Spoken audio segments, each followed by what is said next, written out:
we can all become Elon Musk and run 5 companies, because I don't know how that guy does it. He probably has some time management techniques. If I really want to do something, I need to make it a priority. And I found myself too often, again, saying I don't have time, but it's so much more honest to just say it's not a priority for me.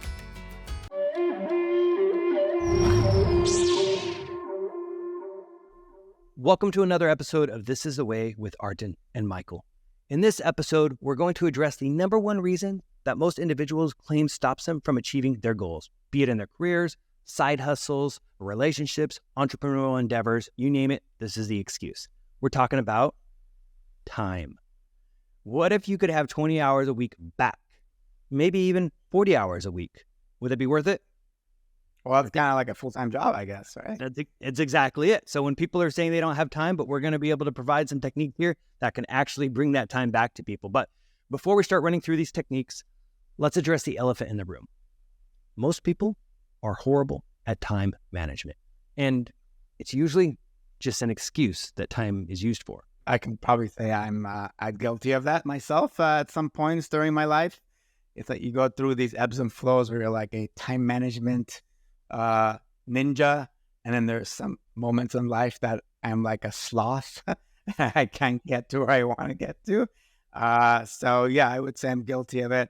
And usually, it comes down to what I wanted to do and how I prioritize it. But I know we're going to get into that, but that's kind of usually the case for me. Yeah, I agree. What I tried to start saying, because again, I think we're all going to face it, and it's an ebb and flow thing. I think the key is being aware of it and acknowledging that often it's not time that's a problem. It's how we manage our priorities. And maybe somebody does prefer, we'll go and attack, Netflix, watching as much of Netflix that they might, watch or binge watching it, or sports or whatever it is, because that's what brings them joy. And we're not saying don't do those things that bring you joy. Just how do you look with the future in mind to make sure the decisions you make align with where you're trying to go? Because you have to maybe make time today to get the type of future that you want. So a couple of things that I actually sometimes will say to myself, or I've tried to when I found myself struggling with this, is I'll acknowledge that, if I really want to do something, I need to make it a priority. And I found myself too often, again, saying I don't have time, but it's so much more honest to just say it's not a priority for me. And that's okay. It's just when I work with individuals and they tell me they didn't have time, it's like I want to make sure I understand they own their time. And it's up to them how they are going to allocate that. So I guess what I'm really saying there is it's about mindset. And oftentimes procrastination is a big piece of it. But if we can really have that self-awareness and be really thoughtful about how we leverage our time, then, sure, we all got a set number or set amount of limited time. But there are so many people out there who are able to accomplish loads with the same amount of time that we have because they leverage it better. So let's dive into some of those things here. Artin, did you want to, actually, before you do that, what we're referencing right now too, we had our own list of time management techniques and we wanted to do a podcast on it, but we had come across actually a post that Ben Mir had created on LinkedIn, and he's got a love of systems much like we do, and he likes to build systems for health and wealth and to free up time. And this post that he did closely aligned with the techniques that we use. So we're going to leverage that a bit here as we talk through it and debate a bit too about some of the ones that we may agree with a bit more, or maybe the ones where we struggle a bit more. But take what you will from this that might, be able to help you achieve the things that you want to achieve or make the time to achieve them. So Artin, you want to kick it off with the first one? Yeah. And I was going to say, maybe we can all become Elon Musk and run 5 companies, because I don't know how that guy does it. He probably has some time management techniques. Whether you like him, hate him, don't care for him, irrelevant. But somehow the guy seems to manage a lot of things. So I guess maybe he has time management down. It's true. And by the way, there's probably some people out there who'd be like, well, yeah, he sleeps in the office. Now, again, for him, that's how he's prioritizing his time to run 5 companies. But yeah, no, it is a great point. I think there are some people. It all depends on what people are willing to sacrifice for what they want to achieve. So, yeah. I mean, something that we've obviously seen these like very much godlike figures start a trend like Steve Jobs, where they wear the same thing every day. If you think of Steve Jobs, it's his very iconic turtleneck black sweater, or usually black, I think. That probably saves him a lot of time. I mean, you could think of him as having so much on his plate, running Apple. So if you think about it, if you're spending 20 minutes or so deciding what to wear and wearing them, well, if you think about that over the course of a day or a week, that could be 2+ hours that you save just by not having to worry about what to wear. And you could just imagine that for a person like Steve Jobs, like an Elon Musk, 2 hours is very valuable. Absolutely. And actually, I think that 2 hours, when I look to my wife, who may no longer listen after I say this, she would probably say, yes, that's probably about accurate. I will say for me, I do usually have like a set of, things I go through. Some people talk about it, a wardrobe capsule is another way, like where you want a few more options, maybe not just the turtleneck or the black, Steve Jobs or Zuckerberg had been known for, his hoodies for that period of time. But I have my go-to, and again, maybe it's more of a wardrobe capsule, which is another way people can look at it that can still maximize time because, you have these limited select things that you might pair together. So now if people see us wearing some similar stuff, you're like, what is that? Well, again, maximizing our time. Okay. I kind of have, I have the opposite problem right now, that wardrobe is taking a lot of time, and it's not my wardrobe. It's my daughter's wardrobe, Ava. So, she's almost 3 years old. First of all, she has to pick what she has to wear. So it can't be any of us picking it. And then when she wants to pick, she'll say, Dada, I want to pick dress. I'm like, okay, let's go pick dress. It takes her 30 minutes to pick a dress at best. And then when she picks one, she puts it on, starts crying. I don't like it. So we could take 45 minutes to an hour every morning getting her ready for preschool. So it's the pain right now for our every morning. Even any other day, I don't know what it is with her. She just doesn't like to make quick decisions on her wardrobe, even though she wants to make the decision. You were the kid who needed to go to sleep with like a certain color bink in each hand. Was that right? Or your pacifier? No, not to sleep. But my mom told me that I always needed one pacifier in my mouth and one in my hand, but specific colors. See? So maybe this is ingrained. This is your guys' DNA. Yeah. Maybe it's payback. Yeah. Regardless, this is definitely one of those like, all right, quick ones that somebody could do. But once more, somebody may look at this and be like, don't you dare tell me how I should or shouldn't dress. So we'll move on to a next one to be able to talk about, which is one that, again, also we can relate with the kid side of it. Takes a lot of time for anybody, but especially I think parents, and this is around meals. And there's a lot of different ways that people could look at that because we underestimate the amount of time that we could spend, doing so. It's like it's easily, 7 hours a week when you really think about, the number of meals you have each day, how much time you might spend either preparing it or shopping for it or going out and, buying it at a restaurant or something. We might think we're saving time, but you still got to drive time to wherever you're going. So some ideas about how people could tackle this one is, meal prep. And I admit this is one that my wife and I have talked a lot about. And she does it more so, especially when she's been trying to eat healthier, because that's kind of a little bit better way to control that, because then it's easy. You have those healthier options at the go.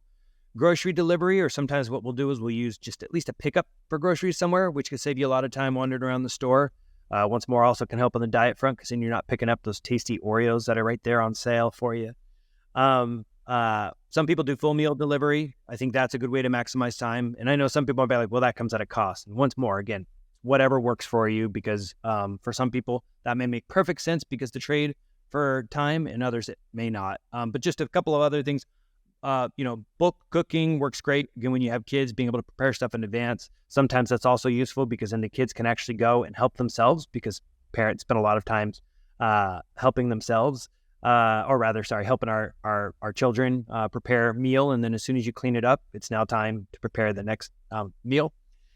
Eating the same meal every day. I've read about some people who've done this for an entire year, and they've looked at the amount of time that they save doing so. I couldn't do it for a year, but I have this. That's too much. Yeah. But every day, I could do 3-4 days of the same thing. But beyond that, it just starts being like, I need change. Yeah. So I'll be fairly consistent for most of the week with one meal. Like breakfast to me is straightforward one. I'll do. Sometimes it was lunch. For me, it happened to be that I like to get work done at Starbucks, so it was often, something there in that drink. So it was like all right, now here we are in focus time, which we'll talk about more in a second. I think this one, I feel like I've tried to get into for such a long time, but I have a hard time. So, we tried Blue Apron, which was a meal prep service. They would deliver you ready to go ingredients, but then you had to cook it. But then it would take so long to cook it because they were like gourmet meal, and I was like, okay, well, it's not gonna work. Then I'm like, let me find something that maybe they deliver cooked meals. We tried that for a subscription, I think for 30 days, but it just was too expensive, like because they're ready cooked meals. So right now, what kind of works best for us is Instacart. So you just order groceries or whatever. You have to deal with going to the groceries, and usually I think my wife Alice does the same. We spend more if you go to the store. So if you're ordering just what you want, it's actually, even though per item cost is slightly more because you're paying that delivery fee and everything else, your overall bill is less because I'm not buying other stuff that I'm seeing. And especially if you bring your kids. It didn't mean for this to turn into a kid episode, but once more on this one, it's like, in that scenario, you bring them and now you're adding all the other things. Yeah. Well, with kids too. I mean, every morning we have to prep their lunches for preschool. When I say we, that's, I get them dressed. Alice makes the meals. It's like her every day when she wakes up, it's like, oh my God, I got to prep meals again.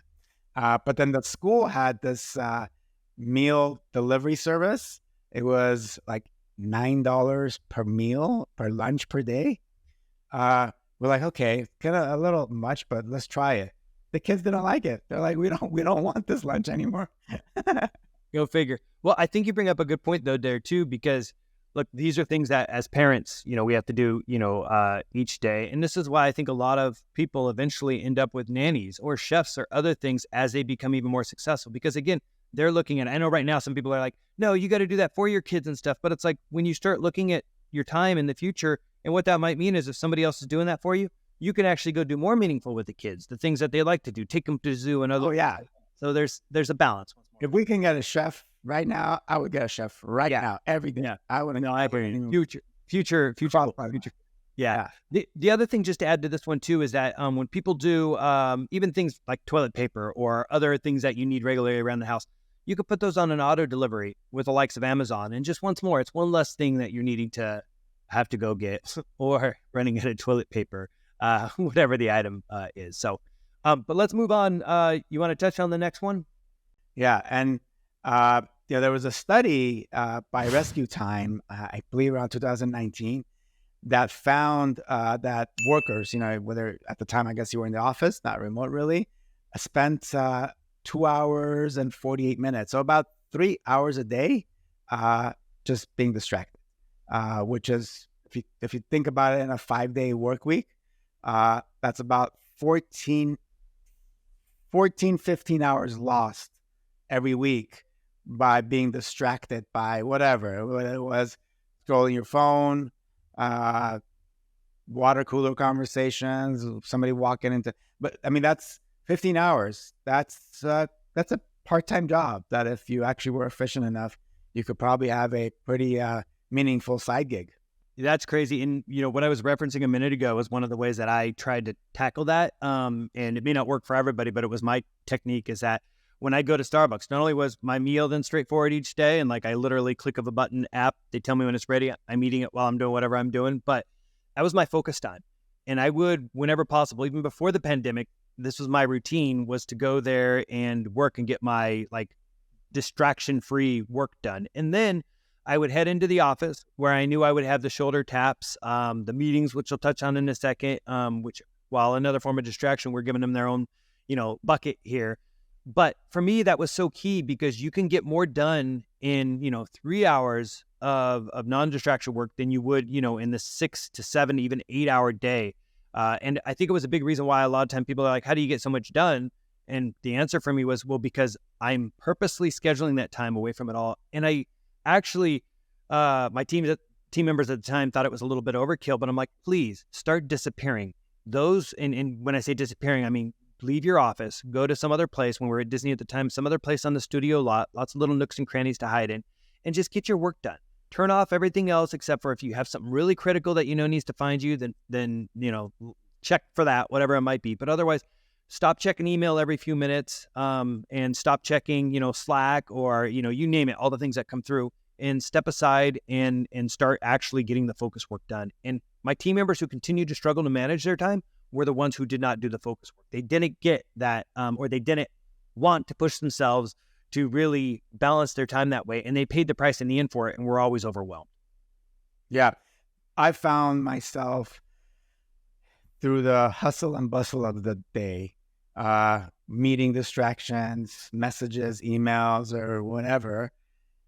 When I said, okay, I need to get this done, I would go away for a night, drive near the coast or somewhere. I would just go for a night. And let's say I was gone a total of 24 hours. I would get so much done in those 24 hours that I would feel like I'm a week ahead of everybody else. And then I would rinse and repeat. And it just felt like I was so ahead because I found, Starbucks is your kind of satellite office. I find a near the coast or like a hotel with a nice view is where like my zen is. I get so much done in that environment. So I try to do that regularly right now, even where I tell Alice, hey, I'm going away for one night. You got the kids.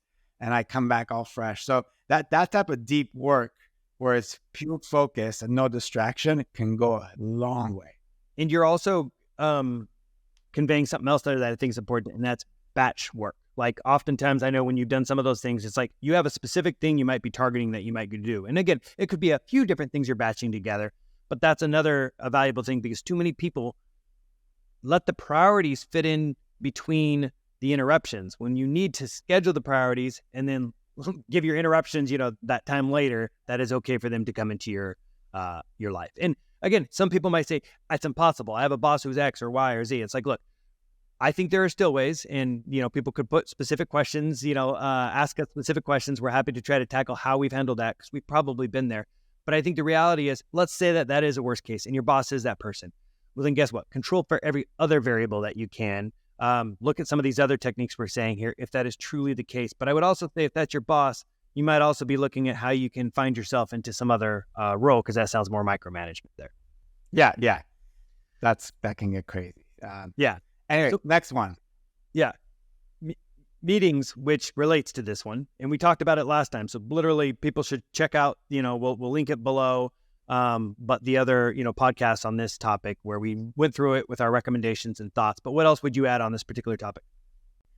I think there's a lot of studies on this that people say they're losing 2 to 5 hours a week unnecessarily to meetings. Probably way more, but yeah. And probably a lot more. I would say, depending on the industry you're working, maybe it's 2 to 5 hours a day. Yeah. Because it's just the number of meetings that pile up. Yeah, definitely. We can, again, this is an entire episode that, like, as Michael said, we'll link for you to check out. There's so much time you can regain back if you just figure out how to manage your meetings and say no to meetings that you shouldn't be attending because it's not a meeting to go to. Absolutely. So we have a deep dive on that. Watch that one. It should help you. And then the next one we're going to bring up is one that you may just stop listening right now and be like, you know what, screw you guys. How dare you? But we're going to pick on something that people love. I referred to it earlier. It's Netflix. On average, people are watching about 3 hours a day. That's potentially 21 hours in a week, which is crazy. Now, again, crazy, right? And it's like, don't get me wrong. Everyone deserves an escape. I enjoy my Netflix. I can't wait for next Stranger Thing. There's certain, shows and stuff that I'll watch. But ultimately, people have to acknowledge that there's this trade-off. And there's this great little GIF on the phone that actually shows a person, and it says goals. They're trying to go get their goals, and a little stick figure with the TV screen head that says Netflix comes after them and yanks them back, because it's basically like, don't chase your goals, come and watch more Netflix. I would love to see that stats split between adults with children, adults without children. I feel like it would take me 3 months to watch 21 hours of content. I can't get to it. Even though I want to, I can't get to it. So I'll admit here, and this is where people be like, how dare you talking about this, and this is what you do. But I happen to often have it in the background, so the distraction and the Netflix combined into one.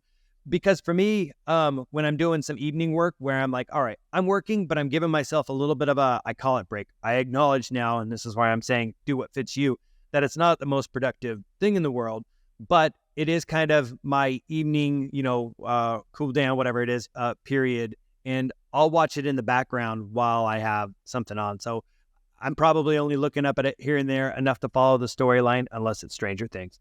But yeah, no, I agree. But look, I mean, Netflix we're saying here, but let's face it, we're not just saying Netflix when we say Netflix. We're also saying ESPN, sports, social media. Like, you could probably break those out, and it might even be more for some people. They might be like, oh no, I watched that much Netflix and I'm on social media.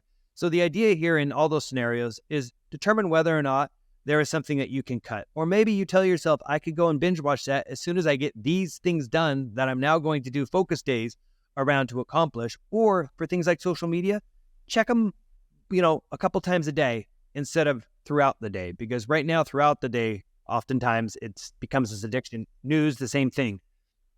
Well, I mean, I know iPhone users, I'm guessing all other smartphones have it too. Is that usage tracker that tells you how much of the app you're using? That's a really easy way to look at your phone and say, holy crap, I was on Instagram for 13 hours the last 3 days. That's how you can gain your hours back, because the metrics are right there for you. Absolutely. Yeah, no, I agree. That's a great point. So again, in this one, look for that right balance. Ask yourself whether or not the amount of time that you're dedicating to that is impeding or helping where you want to go long term, and is it worth the trade-off for you? We have found, or as Art, and I know oftentimes, like you had mentioned, like I remember I used to go to movies pretty regularly, the movie theater, and I'd be checking all these latest movies out, and you're like, no, I didn't. And for you, that's not the best place where you wanted to dedicate your time, and especially when you were building out, the side business there, it was like that was a give you had to give in order to be able to do, the other thing. And whereas for me, that was like, all right, I managed to fit that within my time because I leverage some of these other things where I'm like, I'm still going to do that piece of it because for me, that was my weekly zen, or whatever you might want to say. So, yeah. I mean, I know when the side startup was in full, it was a company. It wasn't like a side gig. It was a legit company with employees and a large team. I had to be so meticulous with my time. It was like, okay, because we had a team in India, a couple of people in Romania, and then the US-based team. I had to be up around 5:30 because I need to catch the India team for the last 2 hours in their day, and then get ready for Disney. And then when I would get home, I had to get ready for a call with India again because they were just starting their day. So if I didn't do those two things, we would lose a lot of time because everybody was waiting for my direction, for my approval. So to just from like that 5:30 in the morning till that 8:39 period was all go for me for 5-6 years. We could say that maybe I built up some habits now, good or bad, because now I'm always waking up that early, no matter what. But I had to be very calculated with my time during those days. And I feel like if you want to build something on the side, big enough and successful enough, you have to be calculated with your time and be willing to make sacrifices. No Netflix for 3 hours a day and no social media for 2 hours a day. Like, you just can't. So you got to, what's important to you? Those that give you the short-term satisfaction, or building something that will be, long-term value. Yeah. Look, I think it's a great point. And there could be some people now who are like, well, yeah, but, I'm not a robot. I need, something to still remind me or laugh and that. And I'm like, look, I think, let me ask you this question, actually, to best answer where I'm trying to go. Do you regret at all that you did not watch Netflix, or maybe you gave up? I don't know. You're probably still watching a lot of your Lakers game, but those things you gave up, like how much do you look back and regret that? Not at all. You don't even know Well, what's missing. No, I think it comes down to, are you having fun doing it? Yeah. I was having fun doing it. Right. I never looked at it as a chore. I never looked at it as, oh my God, here we go again. I'm going to have another 15-hour day. Never once that crossed my mind. I was enjoying it. I seeing kind of our ideas on paper come to life, and then going through the process. I enjoyed it. So I know it's cliche when they say, oh, do something you're passionate about. I think once I went through that process, I realized what that cliche means. It's that passionate, having fun, whatever you want to call it, it helps to push through those times that you're like, oh my God, this is tiring. Or because if at any moment you feel like, I'm not a robot, why do I need to do this? Then you're in it for the wrong reasons. You're not going to make it to the finish line. I agree with you. And I think it's important people are honest with themselves around that. While I'll also say one other thing is, we had another episode we did on motivation, and it's like, look, motivation is going to come and go. So oftentimes in this case, like if somebody's excited about it, you got to realize it's okay. That's, it's like a little roller coaster ride, but be disciplined still, and having the progress that happens will help also keep you motivated, towards those things. But again, people don't generally say they regret not watching the news or not reading the news, from election time. Like there's, we get sucked into these things, but it's not generally something that we would, never. All right. So this next one I want to dive into, my wife would appreciate that, I'm recommending this, even though she would also say, then why aren't we doing it? It relates to what we were saying earlier about having a chef's meal prep, any of that kind of stuff. And again, I know it's out of reach for most of us. We're not, doing it, but I want to highlight it still, because depending on what somebody's doing, we know a lot of people. In fact, we have been in positions where it probably would have benefited us more to actually have some sort of a service or something that would help in that regard, because our time was so limited that we were struggling there. Now, what we usually did instead is we might have outsourced other pieces of things that we were looking at. Like when we were doing things such as building the podcast town, it's like, okay, where's an editor we might leverage or something like that. But around the house, the meal side is one thing that we mentioned, but even having a lower cost approach where somebody's looking at outsourcing some house chores, per it's even just a couple of days a week. Maybe it's somebody who just is, dishwashing and the laundry. I mean, that would save at least 3 hours, per week, or, my wife would probably say 3 hours. Show up a little bit more, buddy, to a regular day here. It's probably more like 12 hours in a week, depending on how much your kids, or the age of your kids, and how much they're doing as a piece of that. So I think that one's extremely important as well. I don't know. Do you leverage anything like that yourself? We have house cleaners that come on, I think, twice a month, or I forget what the cadence is, but that's the only thing that we have, because my wife Alice just hates that process of cleaning the house regularly with the kids. So that's what we have. But I think you could probably save even more back end time with this, because you'll probably decrease the argument times with your wife if you have this in place. Because anytime there's an argument, you can just point to, hey, look what I got for you. There's a hidden benefit of more time saving. Yeah, my wife is going to talk to me after this for sure. No, it is something that I'll make sure she listens to this part. Yeah, exactly. Thank you.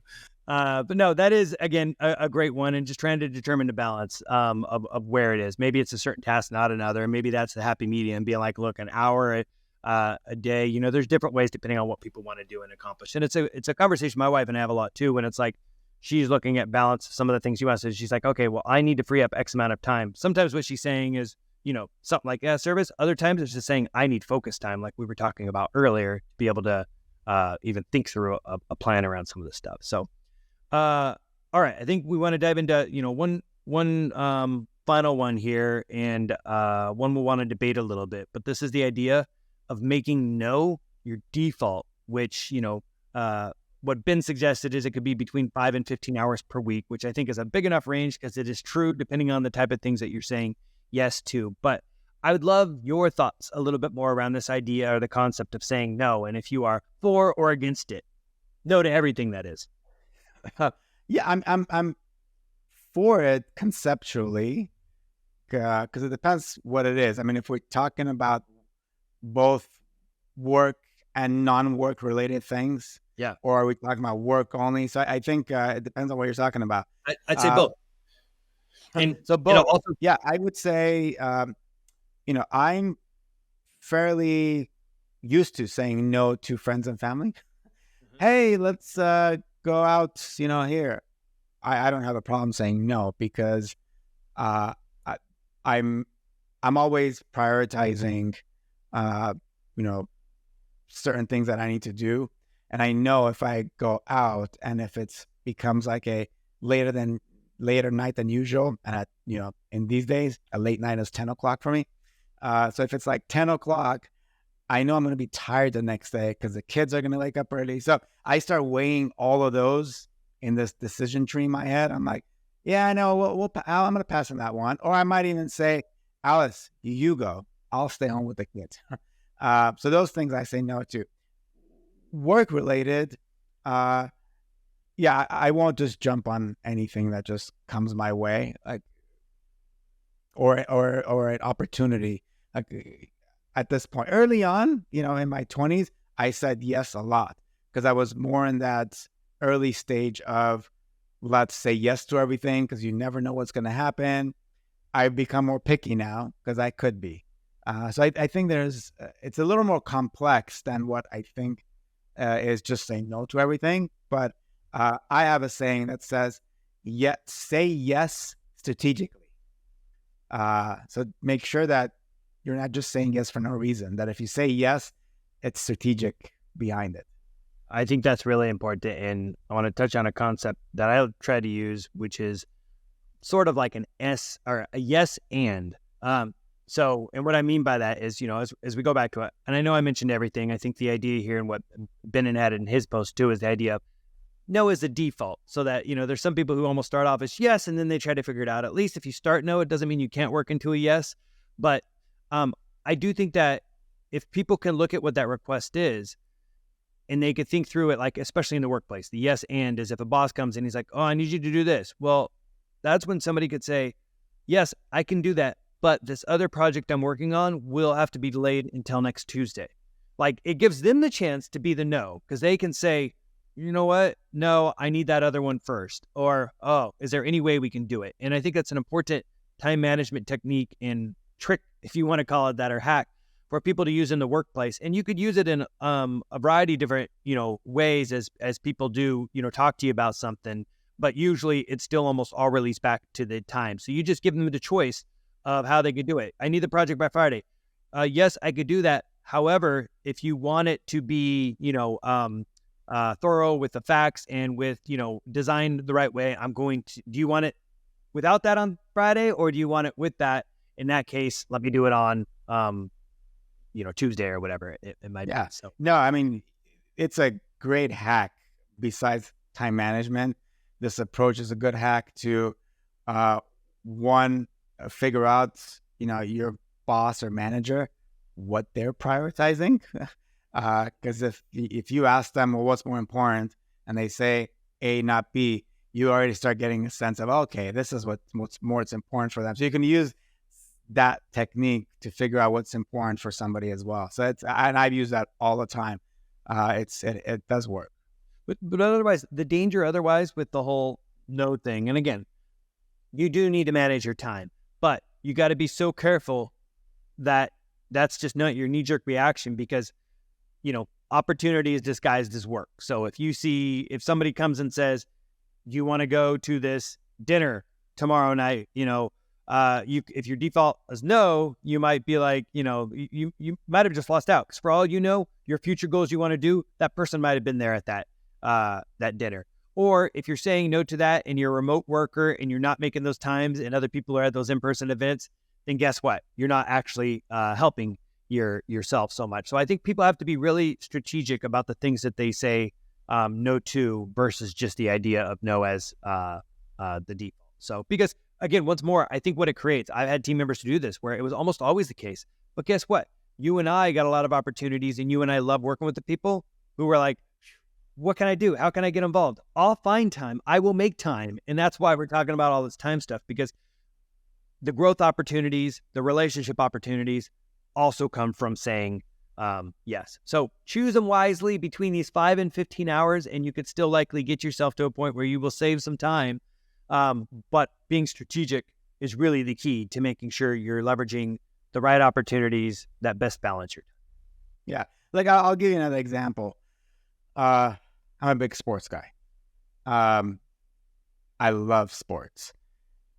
I've said no so many times to go see a game in person because I know that it's like a 5-hour commitment versus, okay, I can just watch it at home and it's 3 hours. So just by that, I still get to watch the game and I save 2 hours. And I've said no a lot because I'm like, a 5-hour commitment is just too much. And that's one strategic way for me saying no, even though I still got to watch my game. It's a great point. For me, that and concerts were always things that I'm like, yeah. But also for me, it so happened that I always also struggled with the idea of how much time I'm going to spend waiting in crowds, which is still a time management sort of response, but I just couldn't justify in my head like that lost time.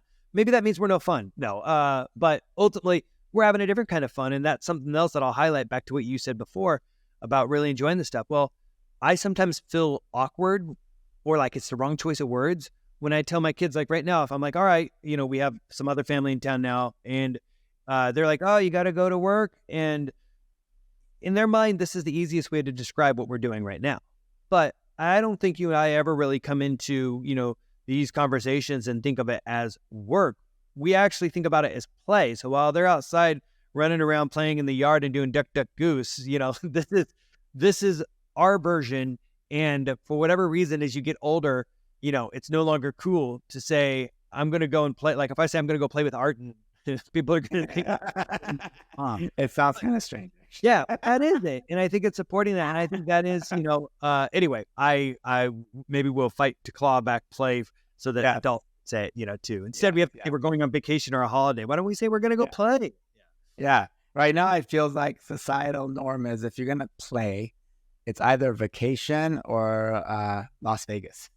Yeah, no, that's exactly it. That's true. That's where somehow that's still acceptable. But yeah.